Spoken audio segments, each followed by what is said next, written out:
Welcome to Texas Politics Simplified, a weekly series where I break down Texas political terms, systems, and elections in a way that actually makes sense. Be sure to subscribe to my channel and hit that like. Let me tell you about the elections that most people skip every single year, and it's actually the one that affects your daily life the most. And if you've ever thought, I don't really know what I'm voting for anyway, well, then you're not alone because nobody has really explained it. Because politics sounds complicated on purpose. If it's ever made you feel confused or overwhelmed, that's exactly why we're talking about it here. I'm Heather. This is Texas Politics Simplified. Let's break it down. Up first is a quick, simple breakdown of what you're actually seeing on your ballot, because this is usually where people get lost. Our first term is municipal elections.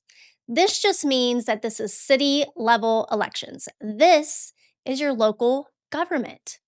You will see names on your ballot such as mayor, which is the leader of your city. And depending on your city, they help set priorities, represent the city publicly, and work with council on all kinds of decisions. Another term you'll see is city council. This is the group that actually votes on things like local budgets, local laws, development, and community changes. And another important name on that ballot is school board. These people are making decisions about your local public schools, things like policies, funding, and overall direction of the school. Some other things you might see on your ballot could also include propositions or measures. This is when you are voting directly on something like funding, taxes, or any local changes. If you see a term at large versus district seats, at large means that they represent the whole city, and district means they represent a specific area or a neighborhood. And one more that you might see is incumbent. That just means that the person currently in that position is running again.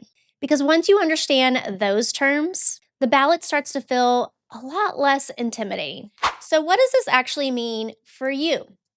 This is who decides what gets built in your area, where money gets spent, what changes, and what doesn't. And this is not abstract. This is your roads, your schools, your community, your everyday life. And here's the part that nobody says loud enough.